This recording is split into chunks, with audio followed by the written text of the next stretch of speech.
que eu gosto de usá-lo junto com o sermão textual, que são os dois mais fiéis à palavra, certo? Ainda que você queira inventar, você não consegue. Se você for fiel ao texto, você não vai conseguir. Nós vamos ver outro tipo de sermão que ele dá muita brecha para você viajar na maionese, literalmente, e colocar coisas que não estão na Bíblia. Colocar os achismos, né? E aí, esses tipos de sermões é que nós temos que ter cuidado, certo? Eu, de preferência, não uso, praticamente não uso. Mas nós vamos ver os outros tipos. Vamos lá. Falamos do sermão expositivo. Vamos agora para o textual, certo? O que é um sermão textual? O sermão textual é elaborado e estruturado com base em um texto bíblico pequeno, normalmente de um só versículo, e onde vem o tema e as divisões principais. Enquanto o sermão é expositivo, você pega uma passagem, certo? Você pega alguns versos, ou um capítulo todo. Você pega alguns versos das Escrituras, certo? Por exemplo, Salmo 40, de 1 a 5, e por aí vai. No textual, você vai pegar um verso, ou a parte A, ou a parte B. Às vezes não usa nem o verso todo. Você vai usar ele ali, e dele você vai extrair as divisões. Certo? A gente vai ver isso aí. Vamos lá. O sermão textual é elaborado a partir de um texto menor, já falei. O tema e as divisões são tiradas do próprio texto. Certo? A gente vai ver um exemplo. Fica melhor para entender. Ou seja, a estrutura do sermão é construída com base no texto escolhido. Normalmente são textos pequenos. Aí vamos ver o exemplo do Salmo 23, tá? Somente a parte A aqui, o versículo, né? Primeiro versículo do Salmo 23. O Senhor é meu pastor e nada me faltará. Pronto. Um sermão textual, ele vai ser baseado em apenas um verso da palavra, ou versículo, ou parte do versículo, parte A ou parte B. Então, ele não vai pegar um texto longo.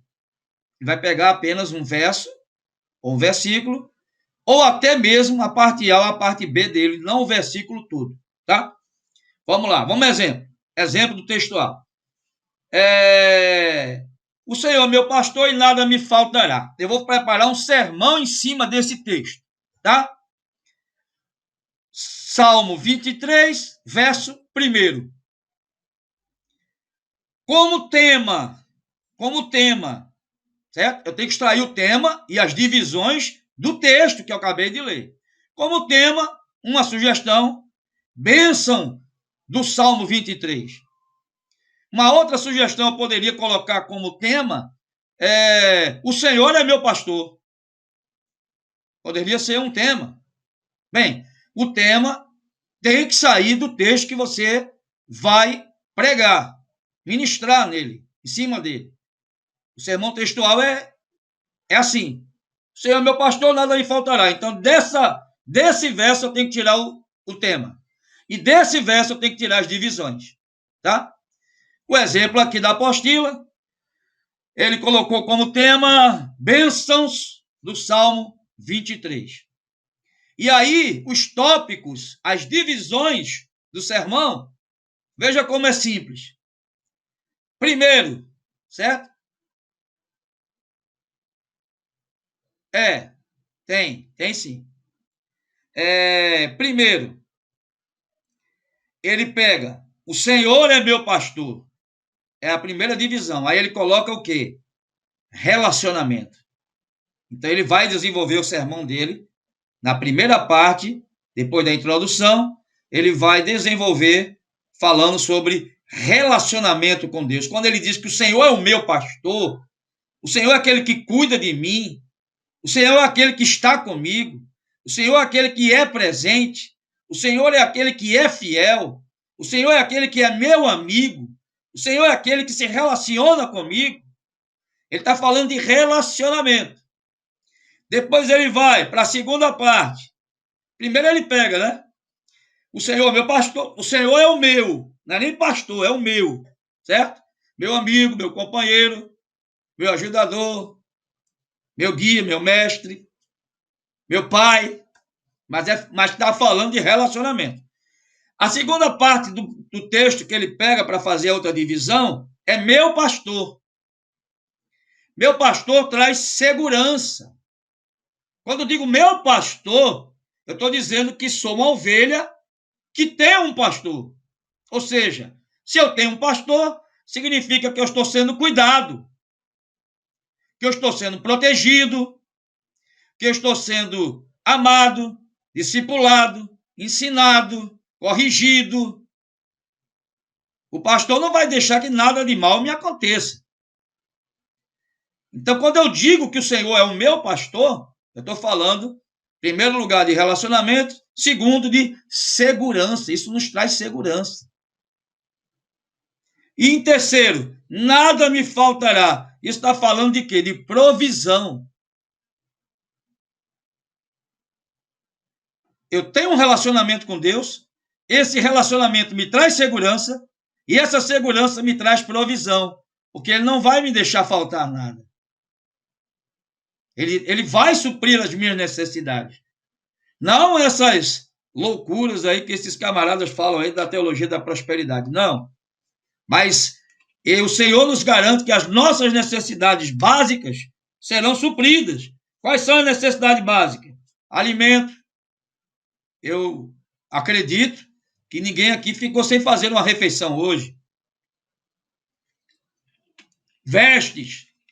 Ah, pastor, eu já vi o senhor dando aula várias vezes com essa mesma camisa. Mas não está rasgada. Está inteira. Dá para usar. Eu tenho certeza que antes dela se deteriorar, o Senhor vai me dar outra. Eu me lembro até quando eu era pequeno, eu ia jogar basquete e tinha um garoto, um jovem, que ia sempre com o mesmo calção. Meu irmão, no aniversário dele, deram um monte de calção para ele, porque pensaram que ele só tinha um calção. Aí ele chegou e disse, não, pessoal, é porque eu gostei tanto do calção que eu comprei 7 iguais, da mesma cor, do mesmo tamanho, do mesmo modelo, e eu uso um por dia. Não sei se era verdade ou não, tá? Mas não é isso. O que eu estou querendo dizer é que Deus é o nosso provedor, que as minhas necessidades físicas, emocionais, básicas, espirituais, Ele vai suprir. Não vai me faltar. E graças a Deus por isso. Esse aqui foi um exemplo de um sermão textual, tá bom? Vantagens. Todo sermão tem suas vantagens, suas desvantagens, tá bom? Vantagens. Assim como os demais métodos, o textual possui suas vantagens. Portanto, veremos a seguir algumas das vantagens desse método de pregação. Ele fixa a atenção num trecho da Bíblia. A pessoa, durante a ministração, ela não fecha a Bíblia. Porque você vai fixar naquele texto, a pessoa vai estar acompanhando pela palavra. Esse método tem a conveniência de manter a Bíblia aberta num só ponto. A pessoa nem fecha a Bíblia, né? Apesar que eu sou adepto, eu sou técnico em informática, em manutenção de computadores e tudo, mas eu, sinceramente, quando vou à igreja, eu não uso o celular com a Bíblia. Eu tenho a Bíblia no meu celular, que em alguns momentos você vai precisar, e você não vai estar com o exemplar da Bíblia. Mas eu ainda sou muito tradicional nesse momento. Quando eu vou ao culto, quando eu vou ministrar e etc., eu vou com o meu exemplar da Bíblia, certo? O pessoal hoje nem com Bíblia anda mais. Né? Só já tem no celular, não preciso levar a Bíblia. Bem, aí é pessoal, cada um com o Senhor. Mas crente sem espada não pode. É, A espada não pode ser o celular. pois é. Então, meu amado, eu sou, me perdoe vocês, meus cabelos brancos aqui, ó, certo? Eu gosto de levar o meu exemplar da Bíblia quando eu vou, deixa eu ver aqui, que às vezes não dá para ver, né? Mais perto, mais longe, deixa eu ver aqui. Não dá para ver.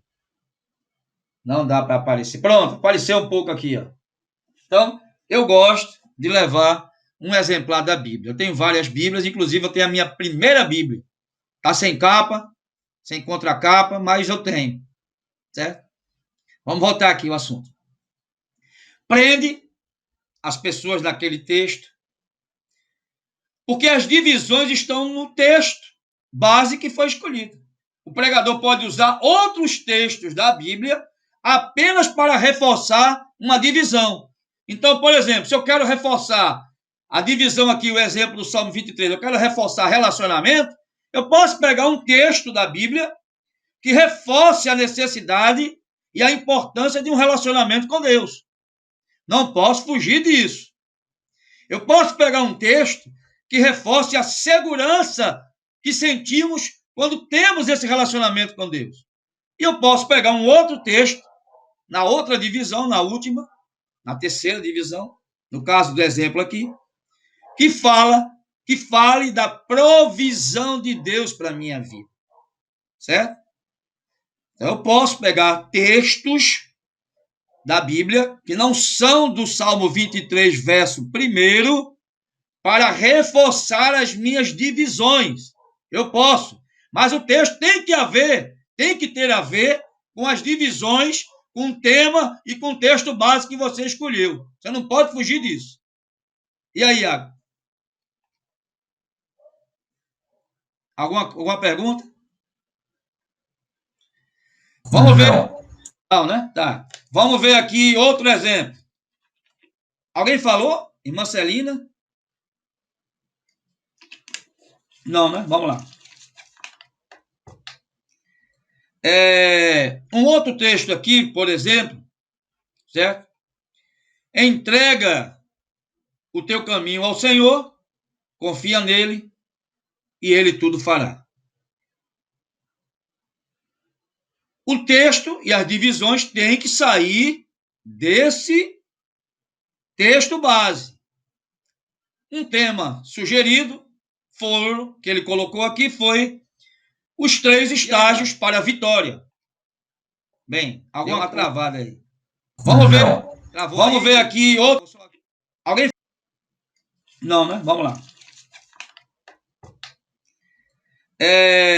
Um outro texto aqui, por exemplo, certo? Entrega os 3 estágios para a vitória. Certo? Entregar, aí ele usou só os verbos. Entregar, confiar e descansar. Certo? Poderia ser outro texto aqui? Poderia. Outro tema? Poderia ser outro tema. Poderiam ser outras divisões? Poderiam. Mas contanto que fosse do texto. Certo? Aí ele pegou só os verbos. O verbo entregar, entregue seu caminho ao Senhor, entregue sua vida ao Senhor. Gente, é importante a aplicação. No sermão expositivo, se você não aplicar ele, as pessoas não vão entender nada. Isso é em todo sermão, todo tipo de sermão. Tem que ter aplicação. Em que aquilo importa para a minha vida? O que é que essa palavra tem a ver com a minha vida hoje? Então você tem que trazer a pessoa, conduzir a pessoa à palavra e levar a palavra à pessoa. Ela tem que entender o que é que aquele texto tem a ver com ela, com a vida dela. É por isso que nós falamos da homilética, damos sugestões e ensinamos os métodos de preparação de sermão e pregação. O ideal seria que todos vocês pregassem, se fossem aulas presenciais, como eu já dei, certo? Em seminário, cada um de vocês iriam pregar numa aula para mim. Preparar o sermão e ministrar para mim e para todo o grupo. Infelizmente, nesse curso nós não temos tempo para isso. Mas todos vocês, Juscelio, todos iriam preparar um sermão e ministrar aqui no grupo para todo mundo.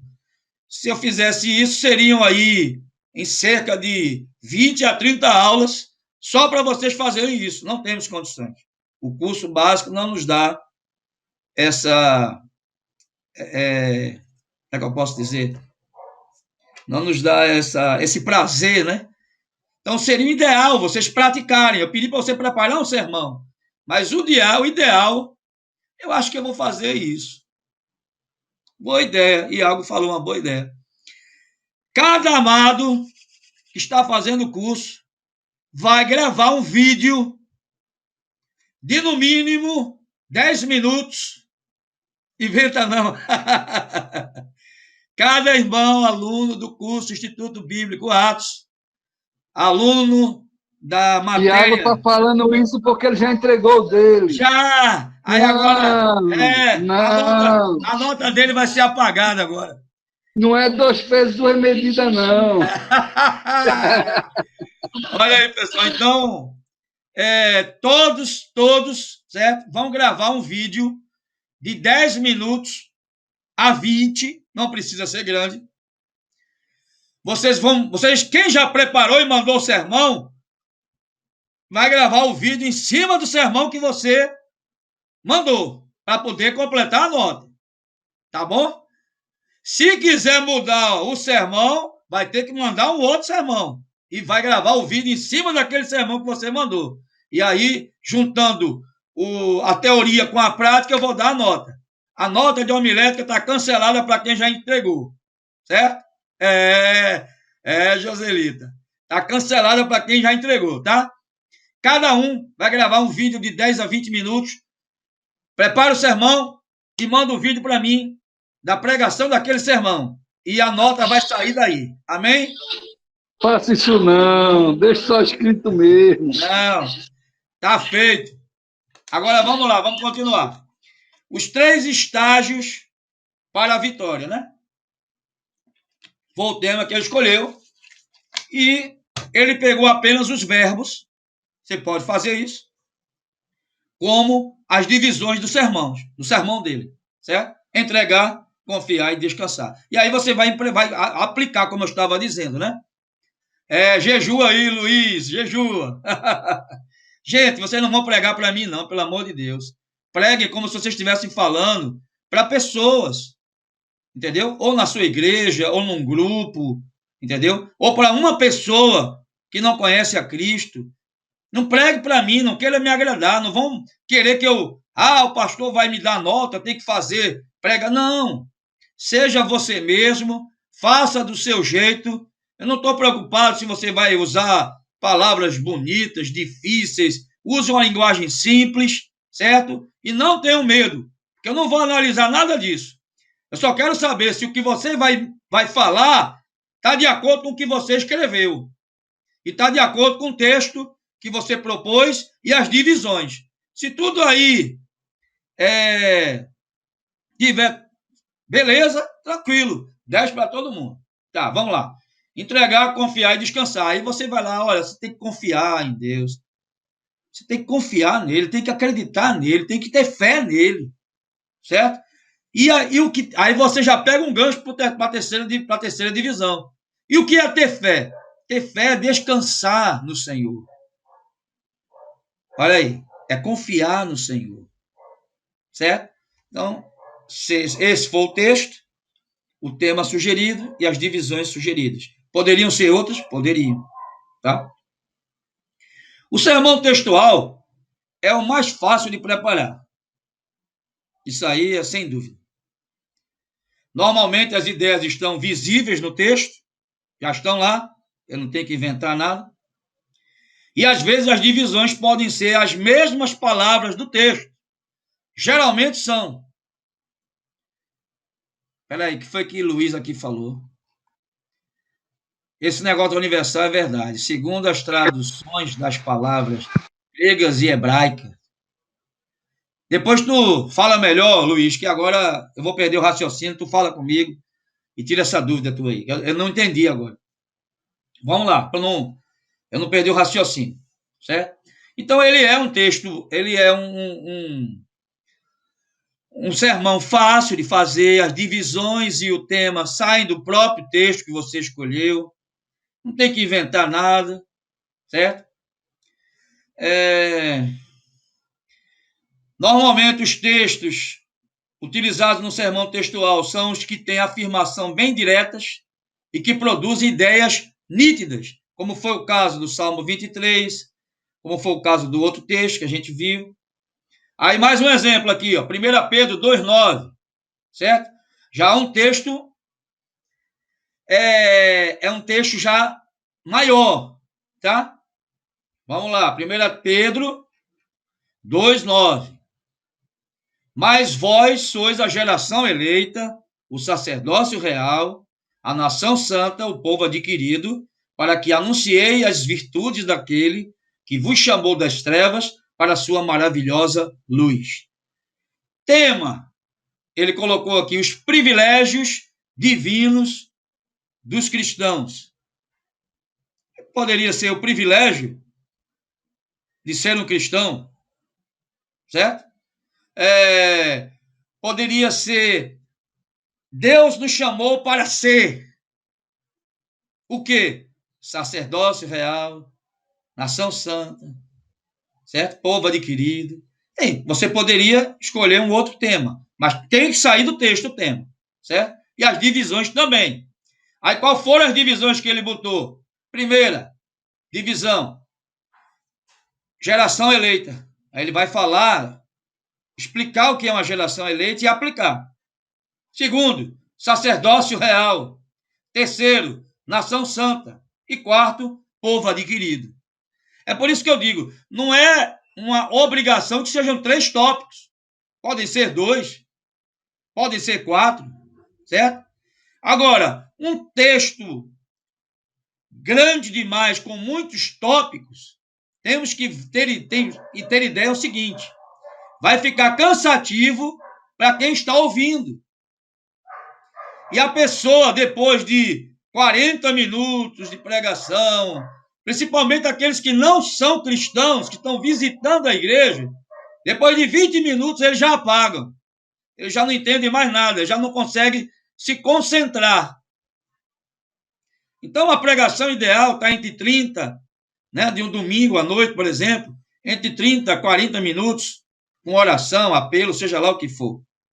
Agora, quando você vai dar um estudo, certo?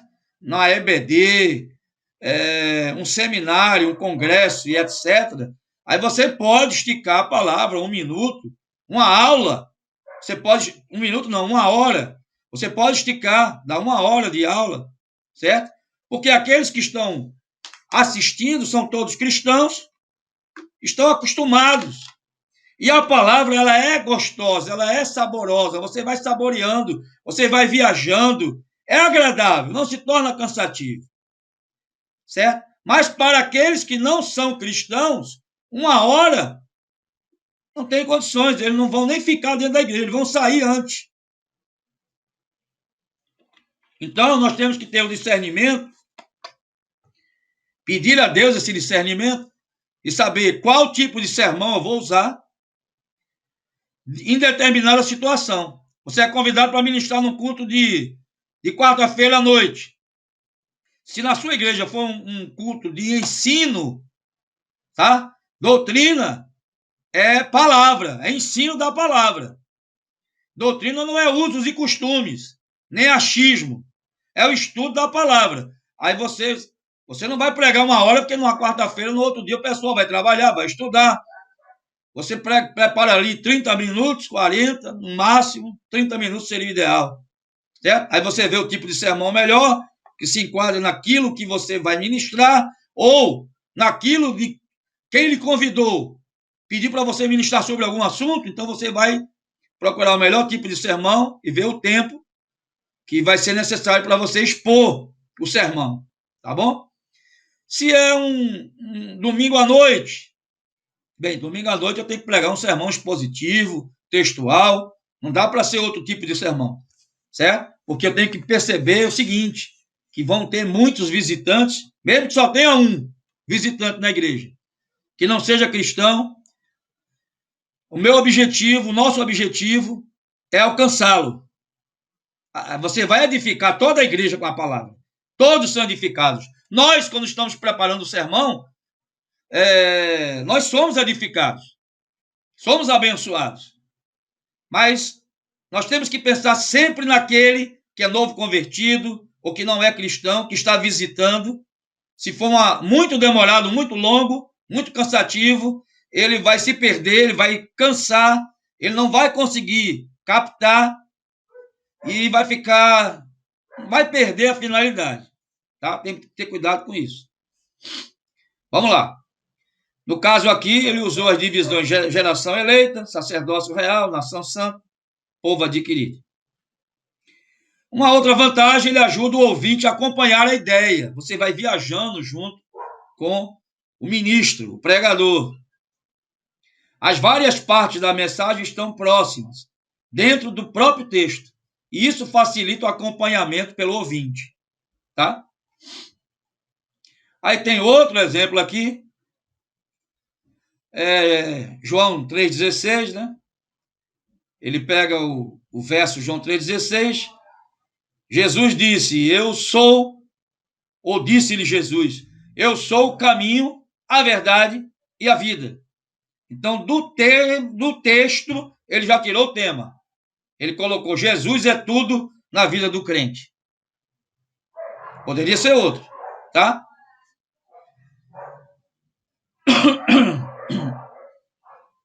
João 3,16. Eu sou o caminho, a verdade e a vida. Ô, pastor. Oi. Desculpa, porque Deus amou o mundo de tal maneira? João 3,16. É isso. Ai, meu Deus. Porque Deus amou. Tem razão, perdão. Tá certo, José. Você tá certo. Eu que tô velho mesmo, tô errado.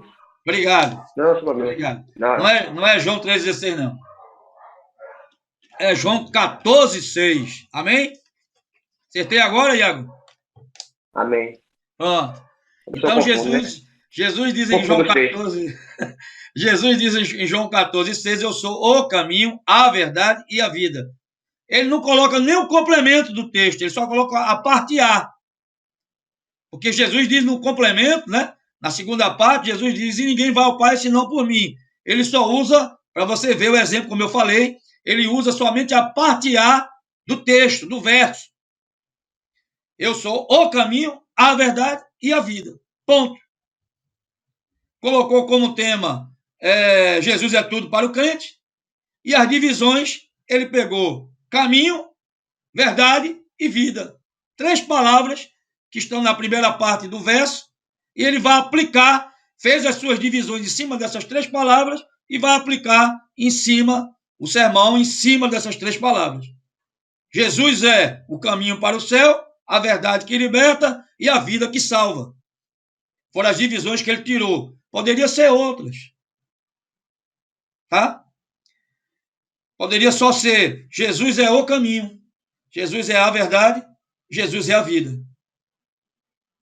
E dentro dessas divisões você ia desenvolver e aplicar o seu sermão. O sermão textual leva o ouvinte à Bíblia.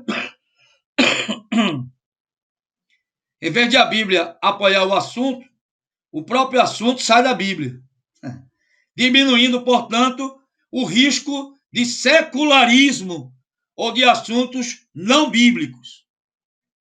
Agora tem também suas desvantagens. Deixa eu pegar uma pastilhazinha que a minha garganta já está certo? E eu ainda tenho mais 2 para falar. Mas eu vou ser mais objetivo. É porque o sermão expositivo textual tem que dar um pouco mais explicado, porque são os que vão ser mais usados por vocês. Depois, aí vocês poderão até usar outro tipo de sermão, quando vocês já tiverem um pouco mais de intimidade com essa questão de sermão e pregação. Tá? Vamos lá. O sermão textual também possui desvantagem ou dificuldade. Se é que é uma dificuldade, tá? Eu não acho bem que seja uma dificuldade. Mas Portanto, veremos a seguir as desvantagens do tipo dessa pregação. O método não se aplica a todos os textos. Infelizmente, você não vai poder fazer sermão expositivo de todos os textos que estão na Bíblia. Alguns vão se encaixar bem, como foi o caso do Salmo, como foi o caso de João 14:6. Alguns versos vão se encaixar bem para o sermão textual, mas não vão ter condições, vocês não terão condições de fazer um sermão textual de qualquer passagem das Escrituras. Não tem. Certo? Algumas vão dar certo, outras não vão dar. Então, essa é uma desvantagem dele. Tá? Por se tratar de textos curtos, nem sempre é possível encontrar todas as ideias ou divisões necessárias para um bom sermão. Nem todas as passagens você vai conseguir fazer isso.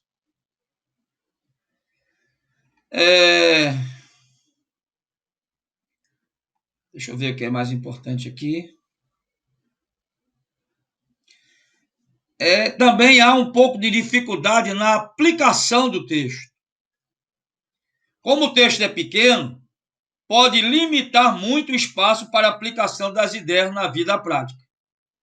O método textual talvez seja o método menos usado pelos pregadores, porque às vezes você vai ter dificuldade de aplicar ele.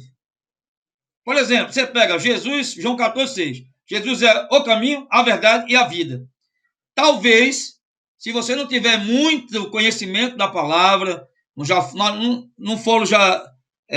tiver já alguns calos, né? Alguns calos aí nos pés e nas mãos, no joelho, você pode ter dificuldade de desenvolver. Tá, Jesus é o caminho. E aí, o que é que eu vou falar agora? Para vocês terem uma ideia, eu fiz uma pregação só em cima dessa primeira parte desse verso. Jesus é o caminho. Eu fiz um sermão em cima dele. Só o caminho. Falando sobre o caminho. Já preguei. Mas nem todos terão essa facilidade. Então, essa é uma limitação dele. Você talvez não tenha muitos argumentos, muito conhecimento, muito conteúdo para você, na hora que você for pregar, você poder aplicar as divisões para as pessoas.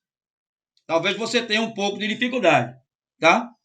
Para mim, eu já não tenho, mas eu sou pastor desde 1996, tá?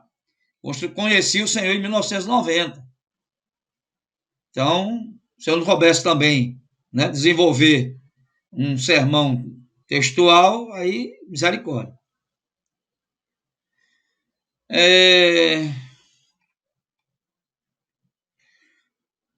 Porque no método temático e o expositivo são mais ricos e pródigos no fornecimento de ideias. Eu prefiro o expositivo. O expositivo, praticamente, você vai poder utilizar em qualquer texto da Bíblia. E ele vai dar subsídio, ele vai dar argumentos, ele vai enxertar as suas divisões de forma que você consiga aplicar para a igreja, para onde você está, para quem você está ministrando.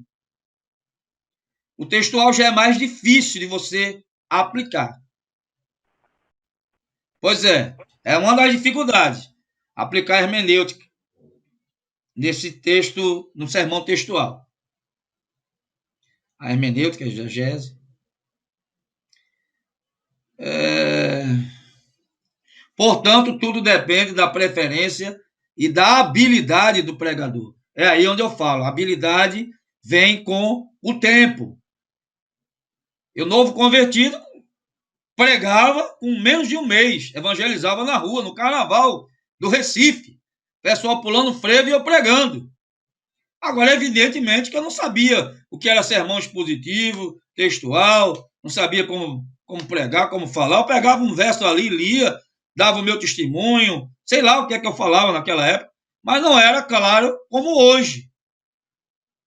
Com o tempo, você vai desenvolvendo essa habilidade com o conhecimento da palavra, comunhão, relacionamento com o Senhor, você vai desenvolvendo, você vai exercitando, pregando. Pastor de igreja prega toda hora. Chegou na igreja, até às vezes não é nem o dia dele ministrar. Tá tendo uma reunião de jovens, é o líder de jovens que vai ministrar. Tá tendo uma reunião do Ministério de Música, é o líder da música que vai ministrar. Mas o pastor chegou, passa a bola para ele. Então o pastor tem que estar pregando de manhã, tarde, noite, madrugada, sábado, domingo e feriado. Não tem esse negócio, não. Irmão, com pouco tempo você vai estar habilidoso. Boa noite, Joselita. Vai com Deus e assiste o resto depois pelo YouTube, tá? Quem quiser sair, não tem problema, tá? Eu vou continuar aqui, terminar e vocês assistem depois pelo YouTube, tá bom? Amém. Vai com Deus. Fica na paz. Então, amados, com o tempo, você vai desenvolvendo habilidade e você vai conseguir preparar um sermão, como eu disse a você. Muitas vezes eu chego na igreja com um sermão pronto, que eu me preparei uma semana toda, e o Senhor chega e diz, não, você não vai falar sobre isso. Você vai falar sobre esse assunto. Ou então ele me dá um texto. Como a gente já tem a habilidade, né? E claro, não é só habilidade, porque a habilidade sem o Espírito Santo, zero. O Senhor, claro, misericordioso, ele paga a missão, mas ele dá os meios, né? Ele paga a missão e dá os meios. Isso é uma gíria militar. Ou seja, ele diz para você, faça isso, mas ele entrega para você as ferramentas necessárias para que você faça. Então vem tudo na sua mente. E na hora que você vai ministrar, é como eu disse a você, na sua mente já tem um modelo de sermão já pronto, e aquela palavra vai se encaixar exatamente ali. O tema, as divisões, sai tudo na hora. É o chamado na hora sai. Certo? Também é outra gíria militar. Diferença entre sermão textual e expositivo. Alguns estudiosos da homilética, pastor Iago, né? Pastor Vitor também, que está aí, a distinguem da pregação expositiva, enquanto outros a consideram um tipo de pregação expositiva ou até mesmo igual a ela. Tá? Existem alguns estudiosos que acham que a expositiva e a textual são o mesmo tipo de pregação. A textual é só uma expositiva resumida. E existem outros tipos de teólogos que consideram ela muito parecida à expositiva. E outros consideram ela, a textual, uma pregação expositiva, só que de um texto menor. As duas vertentes são essas. Praticamente chegam a um consenso, né? Praticamente chegam a um consenso.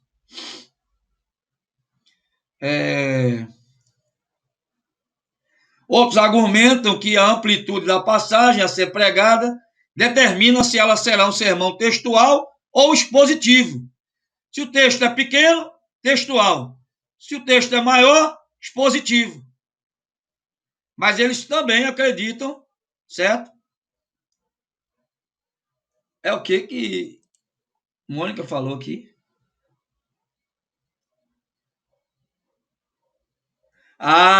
Não tenho medo não. Tá vendo, Iago? Tu dizendo que estava com dificuldade, aí Mônica já ficou com medo aqui. Mônica é uma bênção mesmo, uma missionária, pregadora. Não vou dizer nada não, deixa vocês, espera aí, tá? Que eu vou fazer o seguinte, o vídeo que vocês vão mandar para mim, eu vou compartilhar com todo mundo do grupo. Tá bom assim? Show? Melhorou agora, foi a ideia de Mônica. A primeira ideia foi do próprio Iago. Não, pode tirar as duas ideias, tira as duas. E a outra foi da Mônica. Agora fechou. Eu vou compartilhar todos os vídeos dos irmãos do grupo, certo? Que vão mandar para mim, eu vou compartilhar no grupo do Telegram, para todo mundo ver o outro dando a aula, pregando a mensagem. Isso é bom, gente, porque a gente vai aprender com todo mundo os erros, os acertos. Nós vamos começar a observar esses detalhes. Show de bola! Não, Joselito, eu faço isso não. Você não vai nem ver o que as pessoas estão vendo. Você vai mandar aí. Ó, as pessoas vão ver, ninguém vai lhe criticar, ninguém vai lhe censurar. Gente, eu não vou observar erro de português. Eu não vou observar nada disso não, pessoal. Eu estou aqui para ajudar vocês, facilitar vocês, certo? Isso aí é para que vocês possam perder um pouco a timidez, comecem a desenvolver a arte da pregação, porque vocês vão precisar, seja para uma pessoa ou para 4.000, como foi meu caso, você vai ter que ministrar. E é a mesma coisa, não tem muita diferença. Talvez para uma pessoa você tenha menos tempo, ou mais, do que num lugar para 4.000. Só a diferença é só essa. Não tem que ter vergonha, tá? Você tem que ser você mesmo e mandar o vídeo. Eu vou ver, vou dar a nota junto com o sermão e depois vou postar no grupo para que os outros irmãos vejam a sua exposição. Isso é importante. Para o grupo é importante. Tá? Agora tem que ter fé que move montanha. Foi que Mônica botou aqui. Quando colocar o meu pastor, quero que me fale a verdade. Pode ficar tranquila. Eu falo no particular para você. Tá? Agora, seus amigos e colegas de turma, com certeza ninguém vai falar nada a não ser elogiar. Certo? Tá excelente, tal. Eu também vou fazer isso. Claro. Tem que incentivar vocês. Todos os meus... eu já formei vários pastores, já ordenei vários pastores, vários diáconos, vários obreiros, líderes de ministério. Eu já liderei até ministério de música na igreja. Certo? Amo dar aula para as crianças. E como é que essas pessoas foram formadas? Na base do empurrão. É como a águia faz com seus pintainhos. Ela chega em um determinado momento, ela joga ele lá de cima para ver se ele consegue voar, porque ele precisa voar para sobreviver, para buscar o alimento. Se ela vê que ele não consegue, ele vai cair no chão, ela rapidamente mergulha, pega ele lá pelo bico, traz ele de volta, dá mais um tempo e depois empurra de novo, porque isso é vital para a sobrevivência dele. E eu fazia isso com os irmãos. Pastor, não, pelo amor de Deus. Meu irmão, quarta-feira é você. Meu Deus. Chegava quarta-feira, meu irmão, era uma benção. Aí ele vinha para mim, aí, pastor, olha, meu irmão, foi uma benção. Foi uma benção. Se tivesse que melhorar em alguma coisa ou outra, depois eu chegava para ele e dizia, olha, isso aqui você pode melhorar dessa forma, você pode explorar mais isso, você poderia ter falado assim e tal. Entendeu? Mas aí se tornaram hoje pastores, grandes pregadores. Mas dessa forma, empurrando. Vai, meu irmão. Domingo é você. Domingo de manhã é você. Não, pastor, domingo à noite. E daí saíram muitos pastores já, meu querido. Se eu não fizer isso, eu não vou estar fazendo, não vou dar uma boa formação para vocês. Porque se vocês estivessem comigo no mesmo ministério, aí vocês iriam ter que ministrar no domingo, na quarta-feira e em outros cultos aí, tá?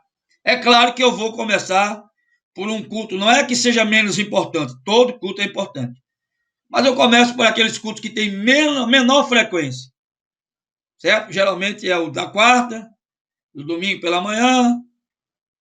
Não vou dar para você dar um estudo domingo pela manhã, mas aquela palavrazinha ali de 15 minutos, eu coloco você, aí você vai desenvolvendo, se tiver que orientar alguma coisa, eu oriento, até você chegar a pregar, ministrar no domingo à noite, ou em qualquer outro culto.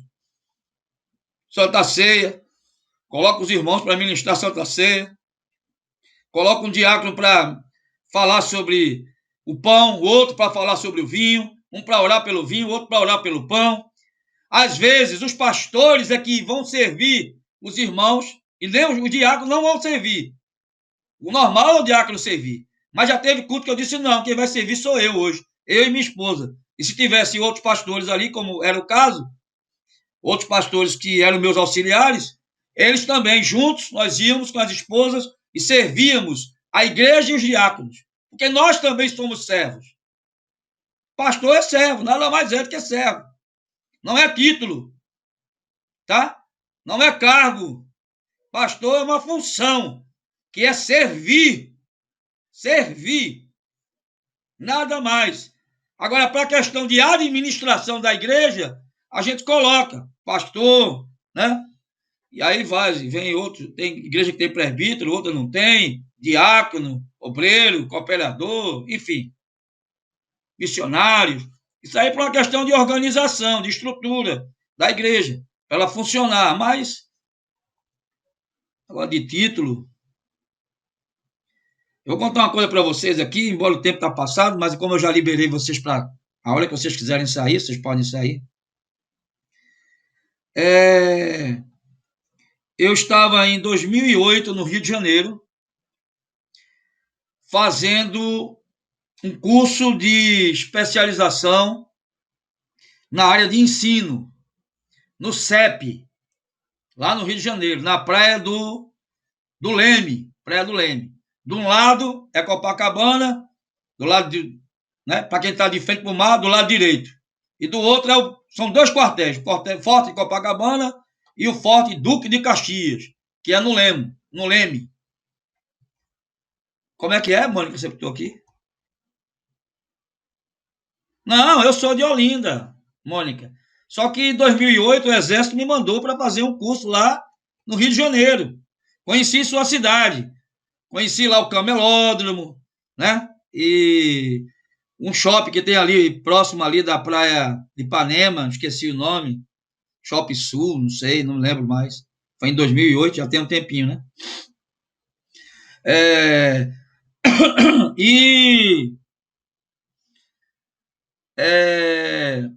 Fazendo esse curso, tivemos uma palestra. Tinham 3 palestrantes. Uma professora mestre em educação, a outra doutora em educação e a terceira pós-doutora em educação. Meus amados, conheci lá o Camelódromo, né? E um shopping que tem ali, próximo ali da praia de Ipanema, esqueci o nome, Shopping Sul, não sei, não lembro mais. Foi em 2008, já tem um tempinho, né?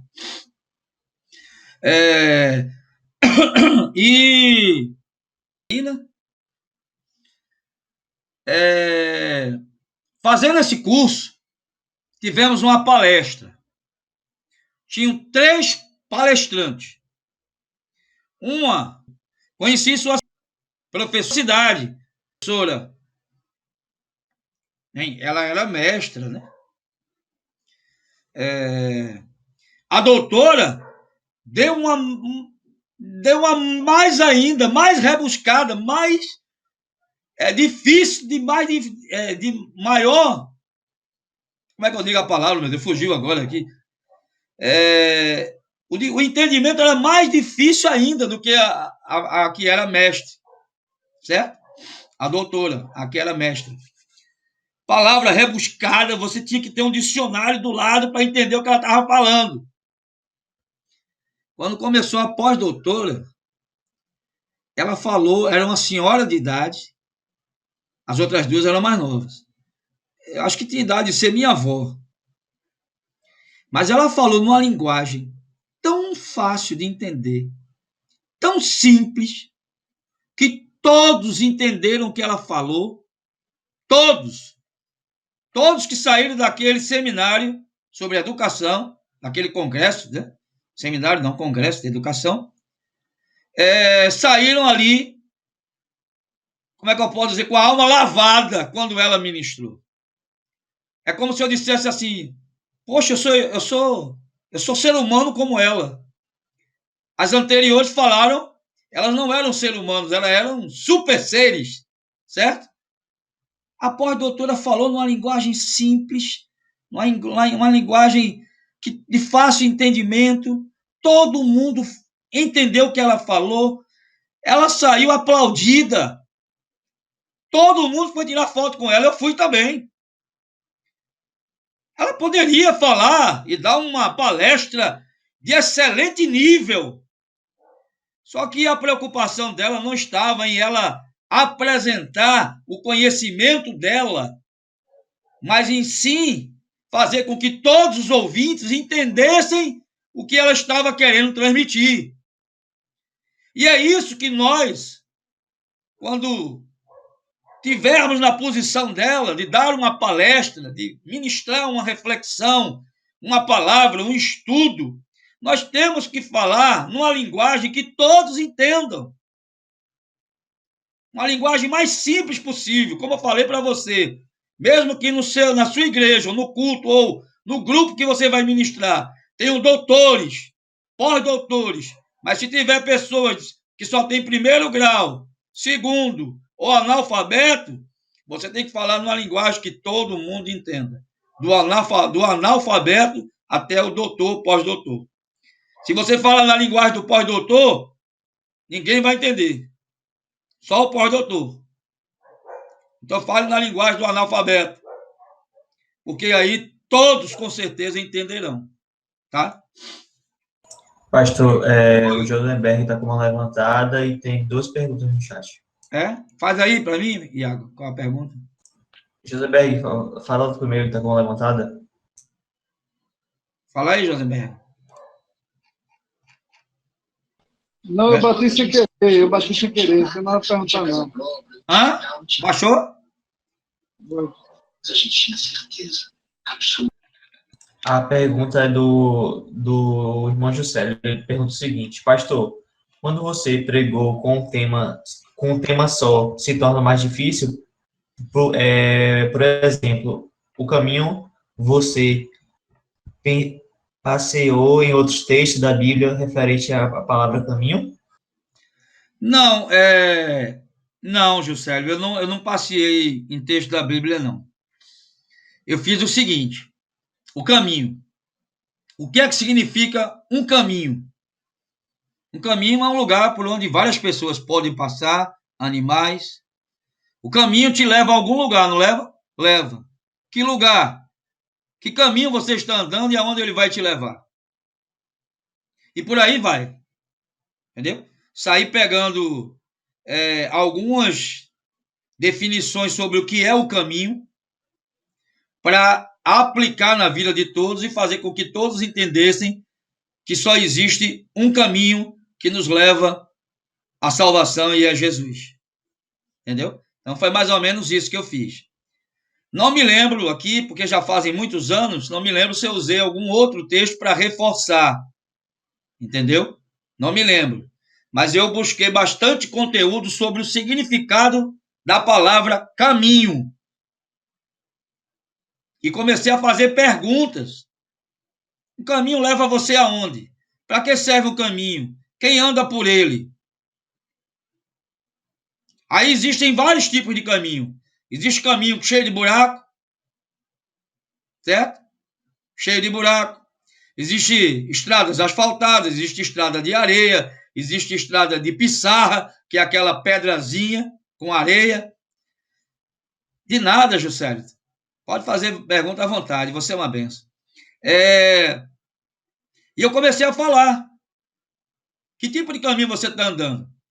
É uma estrada, uma rua, uma avenida ou um trecho liso, aplanado, é cheio de buraco, tem risco, você pode cair, você pode tropeçar, você pode bater com a cabeça, você pode se machucar, você pode morrer. É um lugar seguro ou é uma pista, um caminho não seguro? Então, meu irmão, eu desenvolvi um sermão de quase 1 hora aí, tá? Mas já faz muito tempo. Diferença no contexto. No sermão textual, o estudo do contexto é importante. No expositivo, é indispensável. Olha a diferença aqui entre o sermão textual e o expositivo. No sermão textual, o estudo do contexto é importante, você estudar o contexto. No expositivo, é indispensável, você tem que estudar o contexto. Pois, do contrário, o sermão deixa de ser expositivo. Se você não estudar o contexto, não é expositivo, tá? Eu vou encerrar o textual agora e vamos entrar no sermão narrativo. O narrativo é bem pequenininho. O que é uma pregação narrativa? Em primeiro lugar, devemos entender que quando falamos de narrativa, se refere a narrar. De novo, meu Deus. O contexto é importante, você estudar o contexto. No expositivo, é indispensável, você tem que estudar o contexto. Pois, do contrário, vai narrar, contar uma história. Certo? Contar histórias tem sido um método por excelência através dos tempos. Embora vamos ver que tem os seus contras, né? Os seus senões. Então, é contar uma história. Geralmente, uma pregação narrativa, ela começa com uma história, uma alegoria, que nem sempre está diretamente relacionada com a Bíblia. Por exemplo, você começa lá falando das 3 árvores. Você começa falando lá sobre as características do bambu. Aí você vai e narra aquela história e depois você aplica aquilo ali à vida da pessoa. Tá? Depois nós vamos ver os senões aí, né? Foi assim no Antigo Testamento, continuou assim nos dias de Cristo e ainda é assim nos dias de hoje. A pregação narrativa é um método de todas as épocas, né? Como falei, foi assim no Antigo Testamento, foi assim na época de Jesus, foi assim e tem sido assim nos dias de hoje com algumas pessoas. Eu não uso muito esse sermão narrativo. Se eu usar uma história ou uma alegoria como introdução para desenvolver o meu sermão, eu não uso ela para desenvolver o meu sermão. Eu uso a história como uma introdução. E depois eu vou para as divisões que estão no texto que eu acabei de ler e aplico, certo? Posso até usar a história para reforçar aquele texto.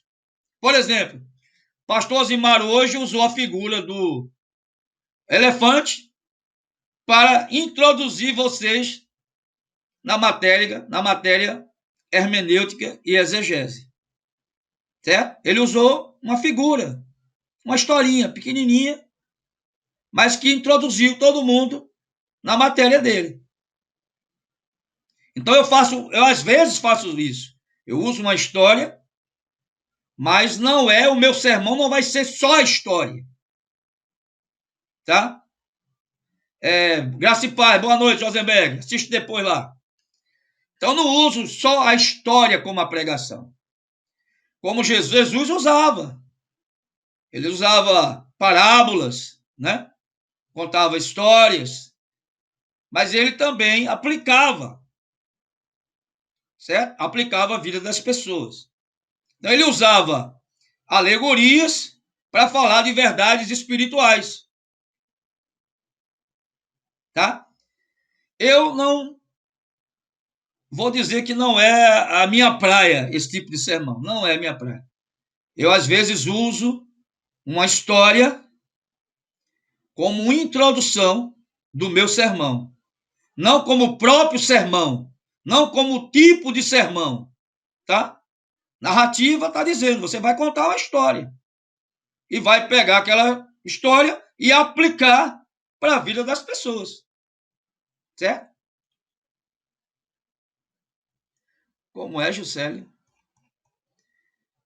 Quem fazer o vídeo vai ficar livre da prova de homilética? Não, vai fazer as duas.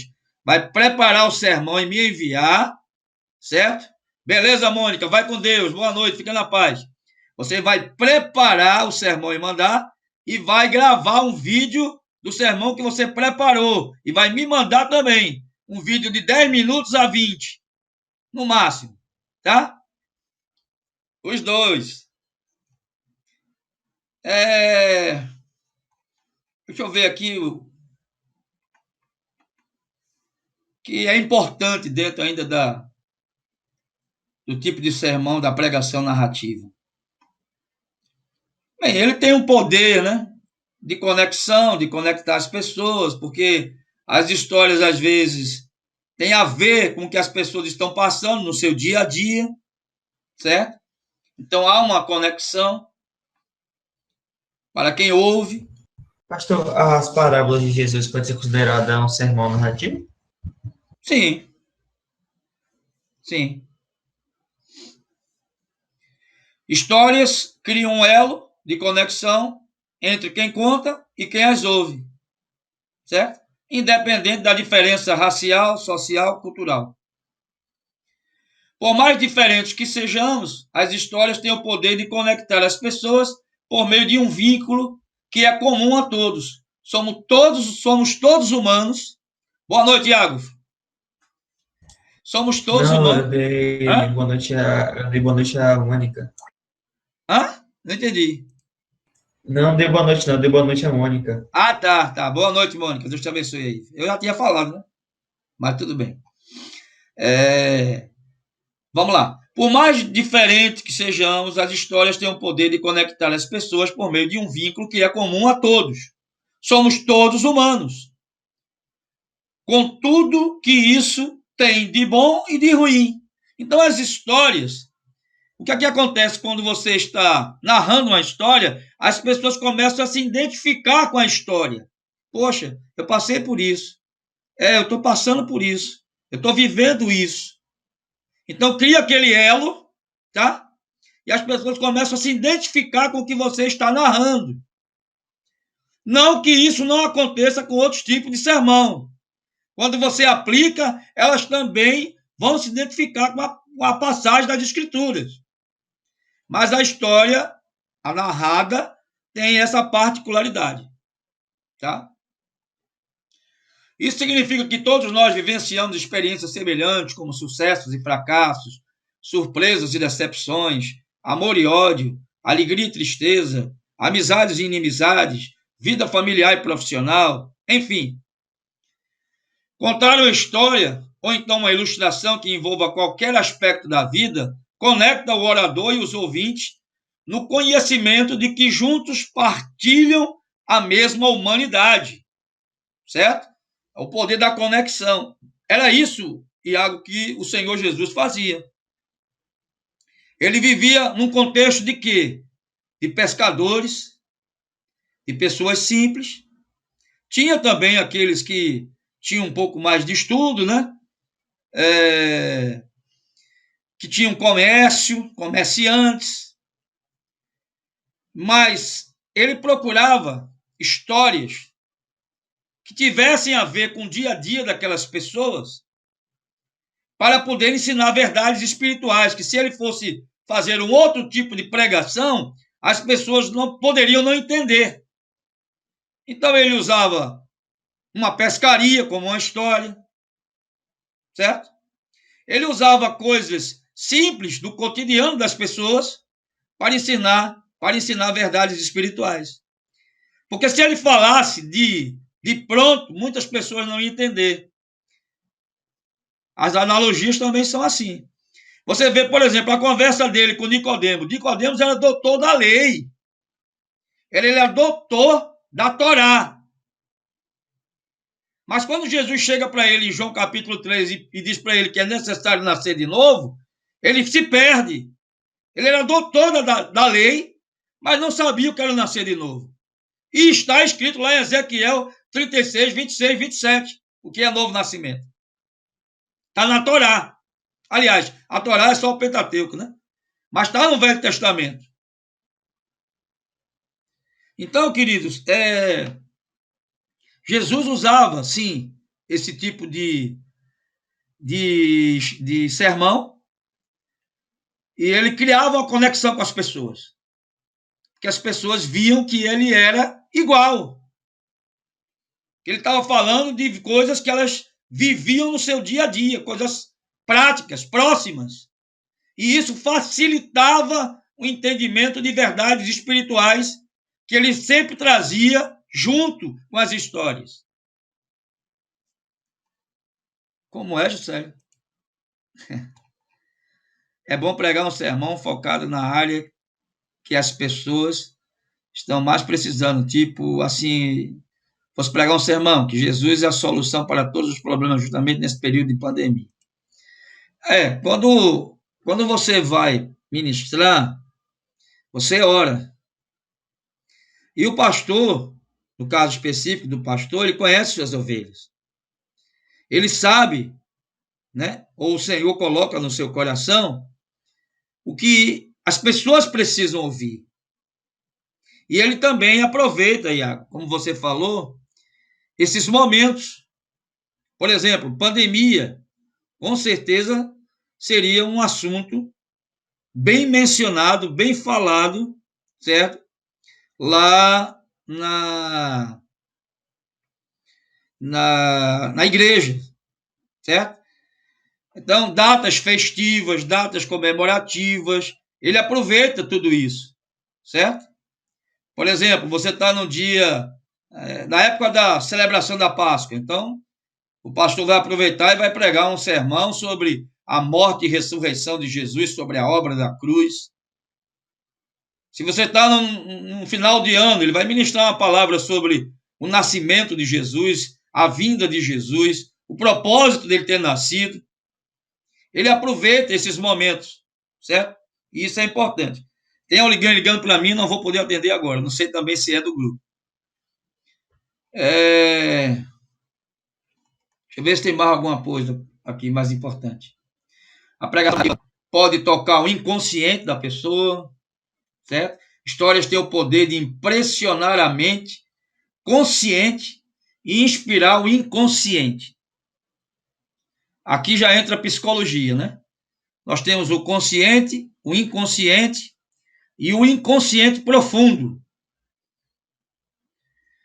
O que é o consciente? O consciente é aquilo que eu estou falando com vocês agora. Então, tudo que eu estou falando com vocês agora está no meu consciente, na minha memória consciente.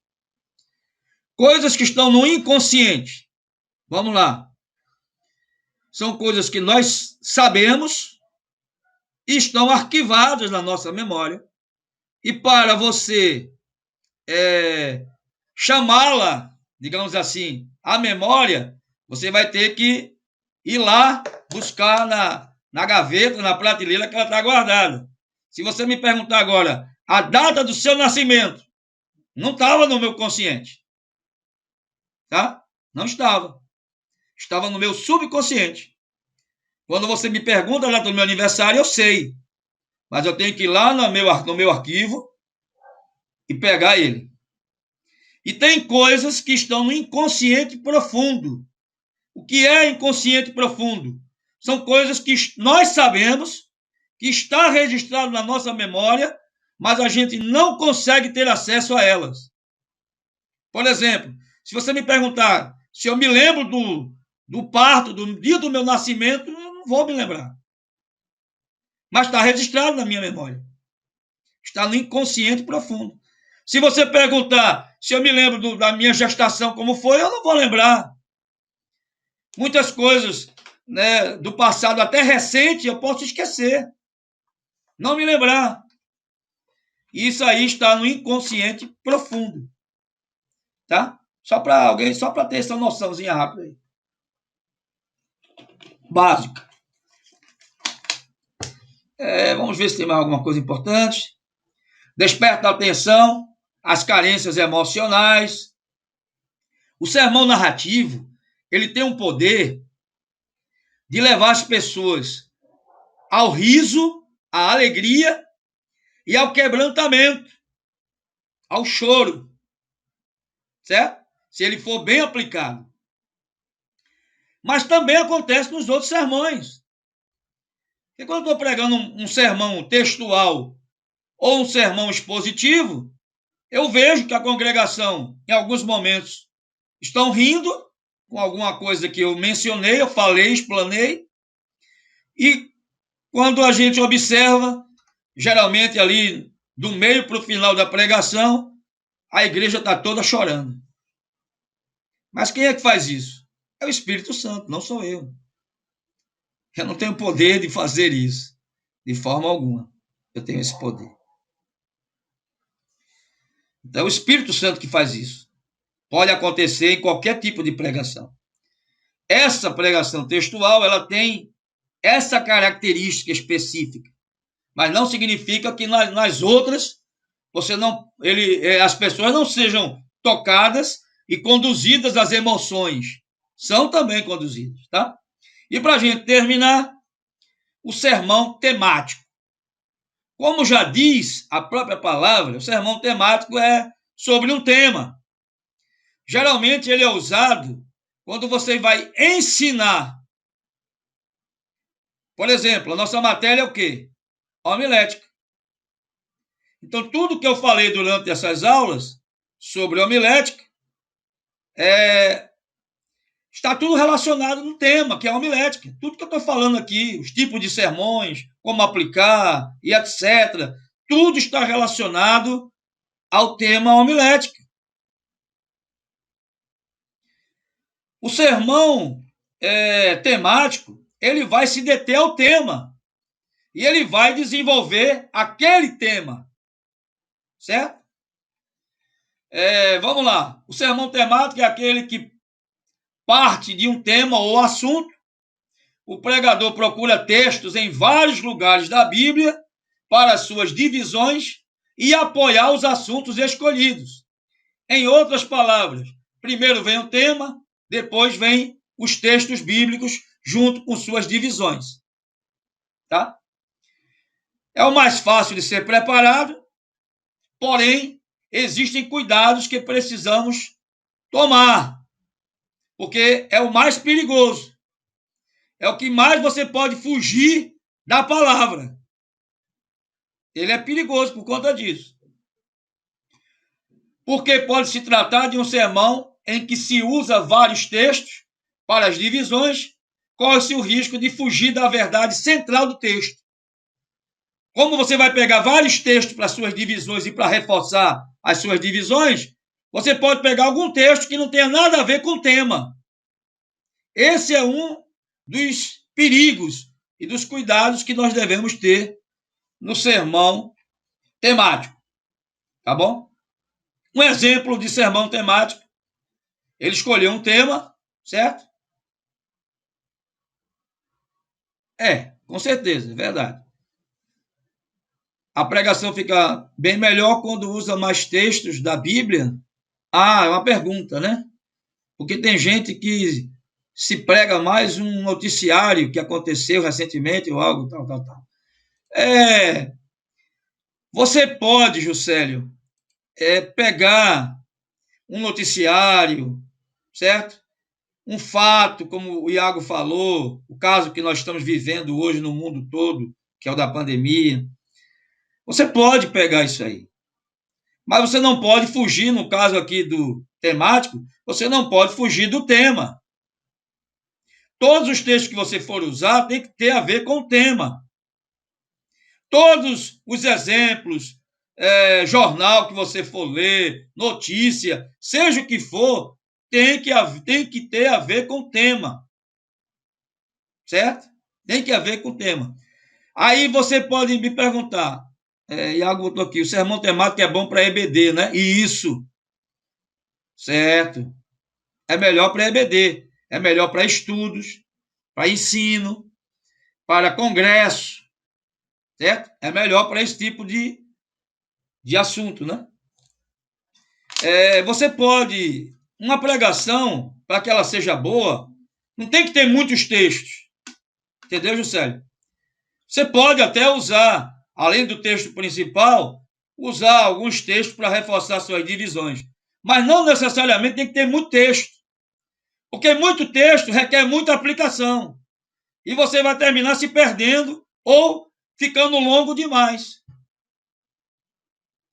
Então, não é a questão de ter muito texto, é de você aplicar o texto e as divisões do sermão, entendeu? Já no de ensino, não. No de ensino, você tem tempo para debater, vai usar vários textos, você vai aplicar todos eles, você tem tempo para isso. Porque uma aula, né, de ensino, eu estou dando aula agora, Beto. Liga, daqui a pouco eu ligo para tu, manda pelo zap para mim. Quando você está na aula, você tem tempo para usar vários textos, para aplicar vários textos, para tudo, para explicar. Mas quando você está numa pregação de um culto dentro da sua igreja ali, com 30 minutos, tal, não dá. O textual, o temático, não vai dar, você não vai ter como. Quanto mais texto você usar, maior vai ser a aplicação e maior vai ser o tempo do sermão, da pregação, da exposição. Vamos ver um exemplo aqui. Ele pega o tema, já que é temático, começa com o tema. O tema é característica do amor de Deus. Então o pastor pode chegar para você e dizer: Iago, eu quero que você fale domingo de manhã, você vai ter 15 minutos antes da EBD, e você vai falar sobre as características do amor de Deus. Aí o que é que Iago vai fazer? Vai correr para a Bíblia, vai pegar alguma chave bíblica, ou vai para o Google e bota textos que falam das características do amor de Deus. Vão aparecer vários, ele vai selecionar alguns, porque ele só tem 15 minutos. Ele não pode selecionar muito. Ele tem que ver o tempo que ele vai ter para o sermão dele. Isso também vai definir que tipo de sermão ele vai aplicar. Certo? É por isso que eu falei, pode vir primeiro, no início, lembra?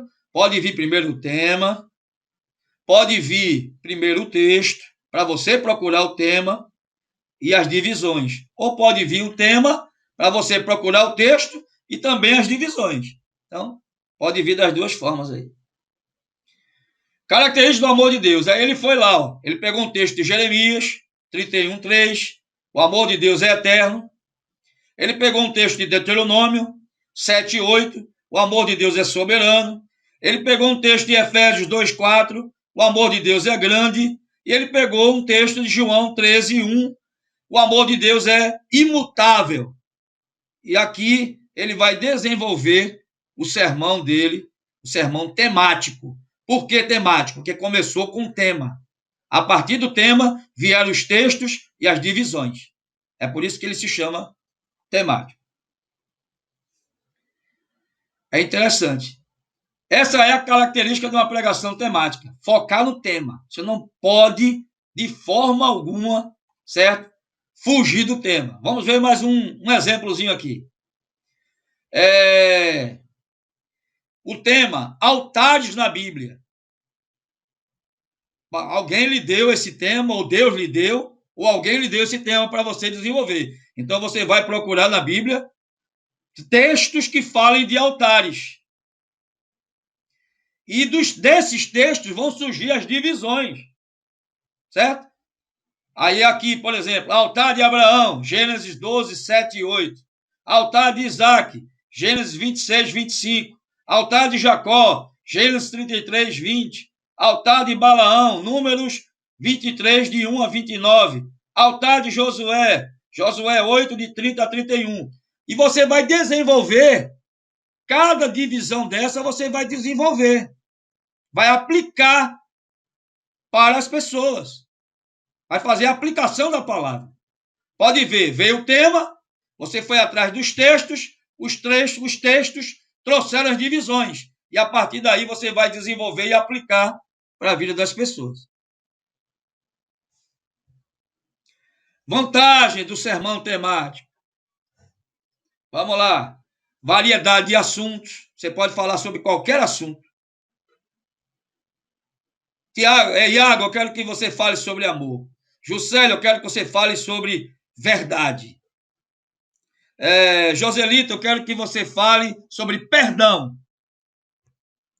Então, se eu fizer isso, eu estou dizendo para você que eu quero que você prepare um sermão temático, porque eu lhe dei o tema. Aí você vai atrás de uma chave bíblica, vai no Google, vai pesquisar na palavra textos que falem do que eu pedi para você ministrar. Amor, perdão, verdade, salvação. Aí é um sermão temático. E os textos que você vai encontrar serão as divisões do seu sermão. E é ali que você vai desenvolver e aplicar para a vida das pessoas. Não pode pregar uma palavra sem aplicar. Tem que ter aplicação, gente, pelo amor de Deus. Eu não posso chegar aqui, o Senhor é meu pastor e nada me faltará, deitar-me faz em verdes pastos, livra-me. Aí, sim, eu estou lendo a palavra. Só lendo, mas não é uma pregação. É uma leitura de uma passagem bíblica. Para que seja um sermão, eu tenho que desenvolver e aplicar a palavra. Então, você pode aí... Pode... tipo assim, vamos dizer que o Senhor, como você falou, o Senhor me deu para pregar em cima do tema amor. Eu posso procurar um texto e fazer uma exposição em cima desse tema também? Pode. Você pode fazer uma exposição em cima dele. Você pode pegar um texto que fale de amor, um texto que fale de perdão, um texto que fale de salvação, um texto que fale de verdade e fazer uma pregação. Isso, 1 Coríntios 13 fala de amor. Você pega e faz seu sermão em cima dele, um sermão expositivo. Pode também. Não tem problema. Tá? Mas se você quiser, você pode fazer um sermão temático. Bem, isso aí é você e Deus ali, né? A hora de preparar, né? E também o pastor, a pessoa que ele convidou, ela também deve dizer a você, olha, eu quero que você fale sobre perdão, certo? Eu quero que você faça uma exposição dele, ou eu quero que você fale sobre um determinado tema. Aí, dependendo do que ele vai lhe pedir, você já vai dizer, opa, vai ser textual, vai ser temático, vai ser expositivo. Dependendo do que você for ministrar, do que falarem com você, se não falarem, se só for você e Deus, dependendo do tipo de culto que você vai ministrar, se vai ser uma aula de ensino, se vai ser uma pregação para a família, uma pregação evangelística. Então, vai depender de todos esses fatores, qual tipo de sermão você vai ministrar. Certo? Uma das vantagens é a variedade de assuntos. Você tem um leque de assuntos que você pode usar nesse tipo de sermão, né? No temático. A facilidade de preparo dele, entre aspas. Facilidade de preparo, entre aspas. Porque vai exigir uma exegese muito bem feita, preparação bem feita, conhecimento da palavra, para você não fugir da palavra, não inventar coisa.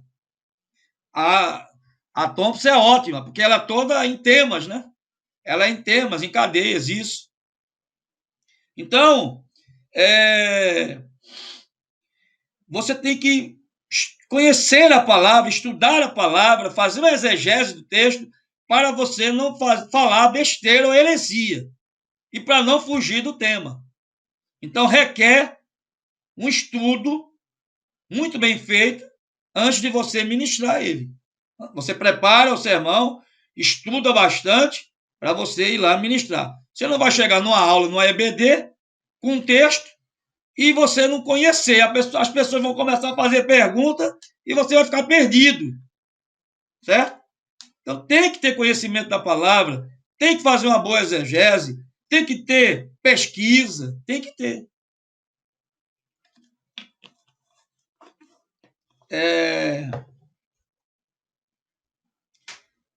Deixa eu ver aqui se tem mais alguma coisa importante. Vamos falar um pouquinho das desvantagens do sermão temático, tá? devem ser levadas em conta para que o pregador tome os cuidados necessários. Vejamos, então, alguns deles. Risco de secularismo. O pregador corre o risco de prender-se tanto ao assunto e às suas implicações que pode acabar ficando distante da Bíblia, principalmente se o assunto tiver conotação social. Por exemplo, pandemia. Tem uma conotação social? Tem.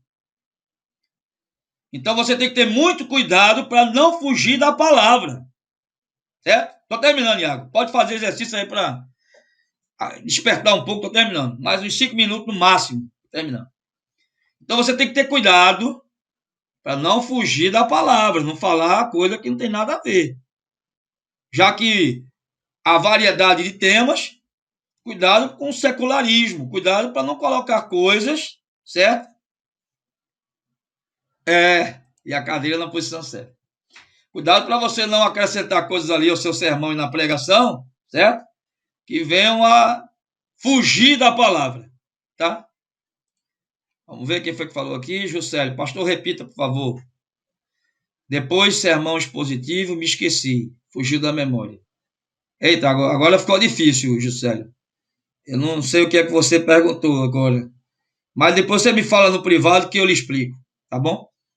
Senão eu não termino essa matéria. E semana que vem eu tenho que começar capelania.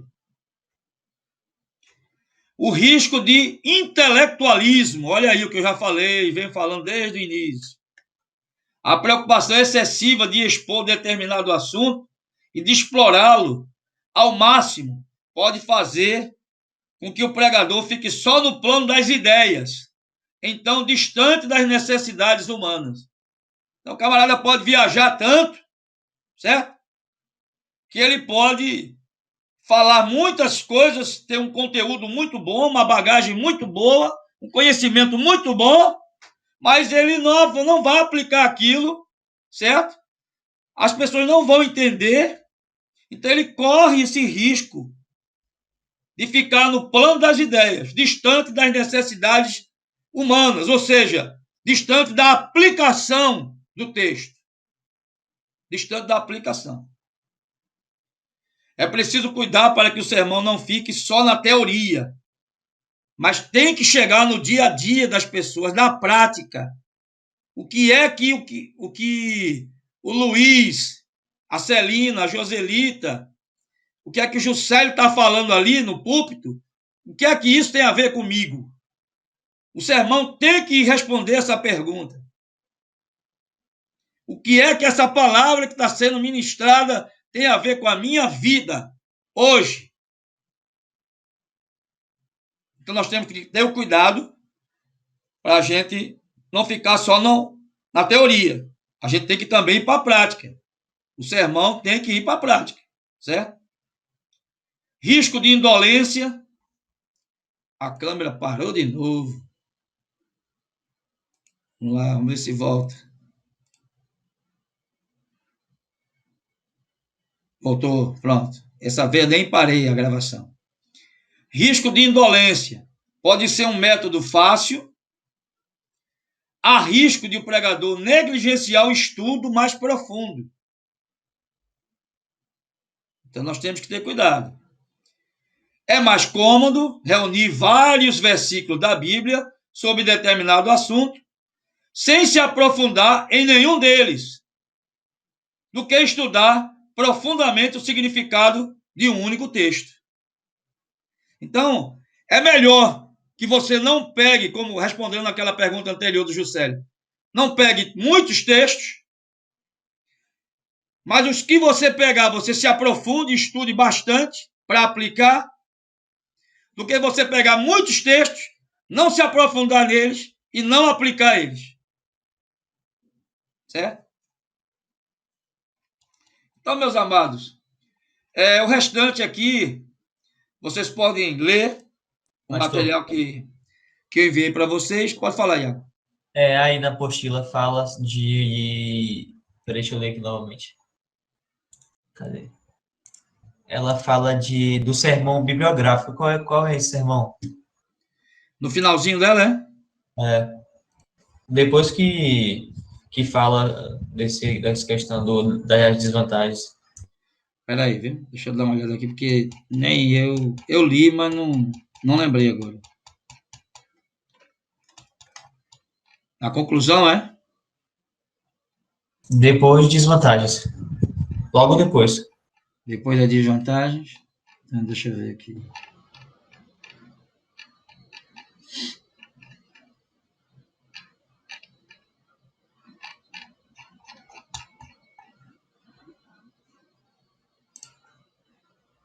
Eu vou parar aqui. Ela fala do sermão bibliográfico. Qual é esse sermão? No finalzinho dela, é? É. Depois que fala dessa questão das desvantagens. Peraí, viu? Deixa eu dar uma olhada aqui, porque nem eu li, mas não lembrei agora. A conclusão é? Depois desvantagens. Logo depois. Depois das desvantagens. Então, deixa eu ver aqui.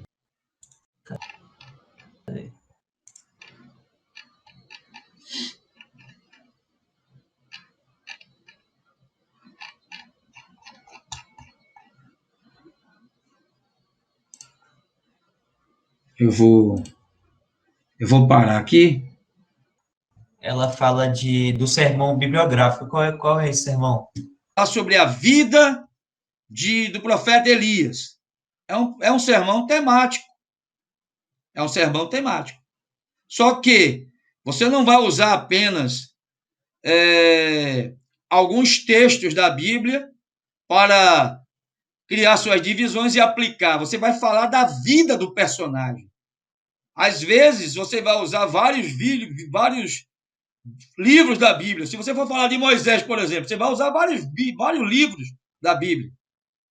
Se você for falar de Elias, você vai usar vários versos, né, de 1 de Reis, para falar da vida do profeta Elias. Se você for falar da vida do profeta Jonas, você vai usar todo o livro do profeta Jonas. Embora não seja muito grande, você vai usar todo ele. Todas as informações que você pode extrair, como onde ele nasceu, o significado do nome dele, como foi o chamado, onde ele vivia, em que ele cria, qual foi o ministério dele, o que foi que ele fez, né? Qual foi a direção que Deus deu, enfim. Você vai fazer um estudo temático, porém, é uma bibliografia, porque você vai falar de um personagem bíblico. A diferença do temático, quando você pega um tema, vou falar sobre amor, e quando você vai falar sobre um personagem, ele já passa de ser temático para ser bibliográfico. Deu para entender? É bem simples, certo? Se for um tema, ele vai ser temático. Se for sobre um personagem bíblico, ele vai ser um sermão bibliográfico. Apenas isso. Graça e paz, e até semana que vem, se Deus quiser.